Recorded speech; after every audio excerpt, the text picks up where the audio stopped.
Good morning, it's me, Mr. Treewind, and we're in for another installment of geometry. Today's topic is going to be transversals and the angle pairs that are formed by a transversal. So we did this lesson in class the other day, but I just wanted to go over it again and I wasn't able to make a video, so I'm kind of going over it today just to recap, and it'll kind of lead us into our next topic.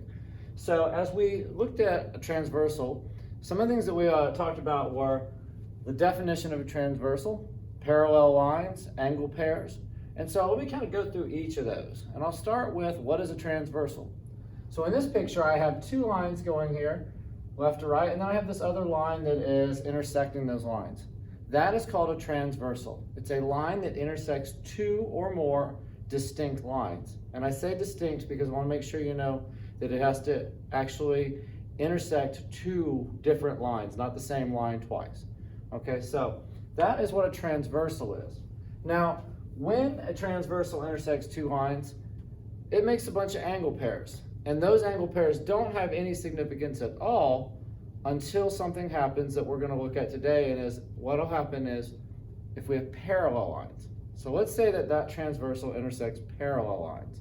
So I'm going to make these two lines that currently are not parallel, I'm going to turn them into parallel lines.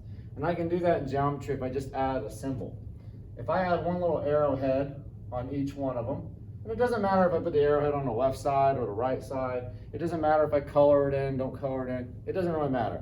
The arrowheads just say the word parallel. They don't tell me about direction, they're just saying these lines are parallel. Well, if I do that, now a whole bunch of things are going to happen that we're going to use to solve problems. And so right now I've just created parallel lines, and I'm going to go ahead and I'm going to give these angles a number. So I've got angle 1, 2, 3, 4, 5, 6, 7, and 8. All right, we made 8 angles when we intersected two lines. With a transversal, we made 8 angles. If we did that with 3, it would be 12, and so on. So in this case, we have 8 angles. And now that we have parallel lines, there's a whole bunch of stuff happening that I want to go over. So we're going to look at the first one. We're going to go through naming them one more time. So when I say alternate interior, let's think about those two words. Alternate would mean to switch. Interior means inside. So let's look at my two lines here. And we're thinking about the numbers that are between the lines on the inside. Well, in this case, our alternating interior or alternate interior angles would be angle 3 and angle 6.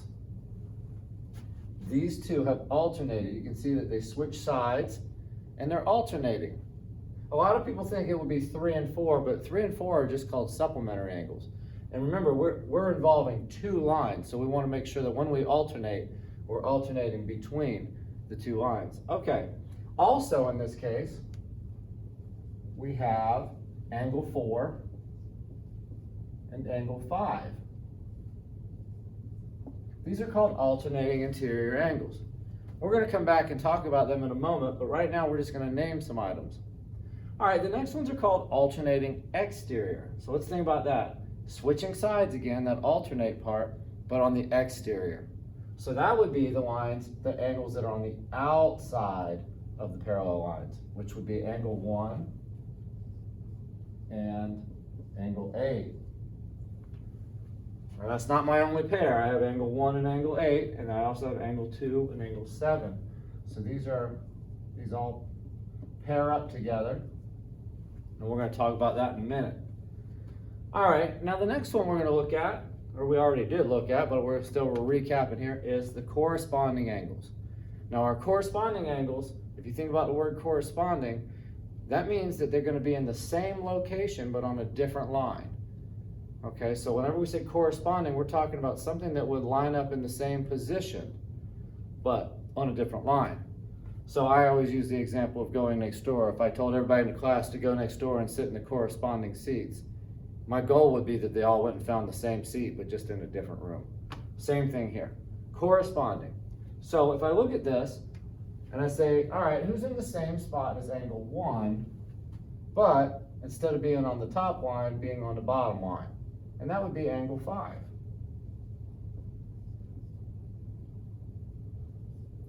And then we have some more of them. We have 1 goes with 5, and they're corresponding. 3 corresponds to 7. Okay, we got 2 is going to correspond to 6. And then lastly, we have 4 corresponds to 8. So we have 4 pairs of these. All right, and then our last one that we're going to talk about is called same side interior. So if we break down that terminology, we think we're on the same side, but we're on the interior. All right, so it means we're back between the lines because we're on the interior. And when they say same side, they're meaning you're on the same side of the transversal.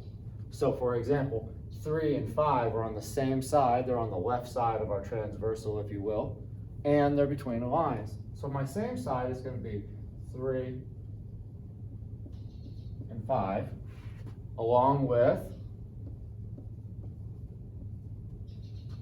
4 and 6. So that's just kind of a recap of what we did in class the other day. And the other part over here, I want to kind of recap how these things are all related. Well, let's look at the pictures here, and let's look at my diagram. Let's look at what we now know. And I have over here, I say, if a transversal intersects, and remember that terminology there, it's our new symbol, parallel lines, then, well, here's my, I'm going to kind of be a little lazy and not write this out 4 times. I'm just going to write out one time and have 4 conclusions to this conditional statement.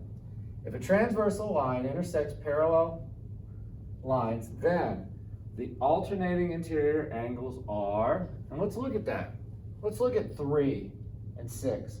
Do you notice how 3 and 6 happen to both be acute angles? Don't they look like they're the same angle? And that is because they are. Just like angle 5 and angle 4. And so what we now know about alternate interior angles, they are congruent. Let's look at those alternating exterior angles. How are they related? Well, here's angle 1 and angle 8. They both seem to be an obtuse angle. They're the same angle. They're congruent. What about our corresponding? Let's take a look at a pair of corresponding angles. Like angle 2 is an acute angle, and angle 6 happens to be an acute angle. They're not different acute angles. They're the same acute angle because they're congruent as well. The only one that doesn't follow along with this, because I know you're seeing congruent, congruent, congruent, you think, well, the last one's probably congruent too. No, it's not. When we look here in the middle, let's look at our same side interior angles. I have, for example, 4 and 6 are same side interior. 4 is obtuse and 6 is acute.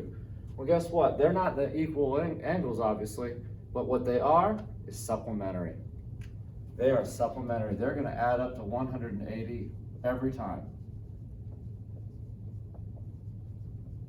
If you forget about that, just write a little 180 there, maybe put it in parentheses. Remember that. Okay, the last part of this video I want to go over is what's technically the lesson for today. And our first lesson was all about transversals and corresponding and alternate and all that. Well, we have, in this case, this is our conditional statement. Well, there is a converse to all of these statements. All 4 of these statements have a converse. And that converse says that if these things are congruent or supplementary, then we have parallel lines. So I'm going to give you a quick scenario. I'm going to put some numbers in here. And I just want to try this out and see how it works. But here's what you're supposed to understand. I'm going to make up some numbers for my example. I'm going to say this first angle, I don't know, it looks like it's 100. All right, well, if it's 100, and let's say this is 100, I'm problem solving here. If these 2 things are 100 degrees, what does that mean to me? What am I supposed to take away from that? Well, the converse tells me that if the corresponding angles are congruent, that tells me that the lines those angles were formed by what kind of lines? And in this case, you can see the 100 is on the C line, the 100's on the D line, and it's on the A line. Well, you notice that B has nothing to do with this? That's because C and D are the parallel lines, and A is the transversal. So my takeaway from a statement like that, if I said that these 2 angles were congruent, is that line C is parallel to line D. And that comes from the fact that these 2 are corresponding angles and they're congruent. So I'm going to do another example. I'm just going to drop a couple on you here to make sure that we get my point is made. let's say, for example, I say this is 120 degrees, and then I say this one's 120 degrees. Well, what kind of angles are those? These are called alternating interior. And those two lines tell me, if I look at them, I gotta think about what lines are they intersecting or what lines form them. If I have 120 here and 120 there, those are alternating interior, and they're alternating between the parallel lines of CD and their transversal being A. So again, in this case, C is parallel to D, and that's the converse. All right, I'm gonna do one last example. I'm gonna switch it up for a moment and see if I can involve lines A and B for a moment and show you how they could become parallel if I put the numbers in the right spots. So let's just say, for example, that I say, all right, angle A is 70 degrees, and or B is 70 degrees, and angle A is 110. Well, now I look at this and I say, wait a minute, 110 plus 70, that's 180. If I have supplementary angles and they're on the same side of the interior, that tells me that in this case, the 110 is made by crossing A with C, and the 70 is made with B and C. That tells me that angle A, or line A, is parallel to B. So a converse just means the exact same thing. We're just simply flipping the hypothesis and the conclusion, and we're saying that if the angles are the same, then the lines must be parallel. Whereas yesterday's lesson was, if the lines are parallel, then the angles are formed. So we're just kind of switching it up. So that's it in a nutshell. All right, thank you. Bye.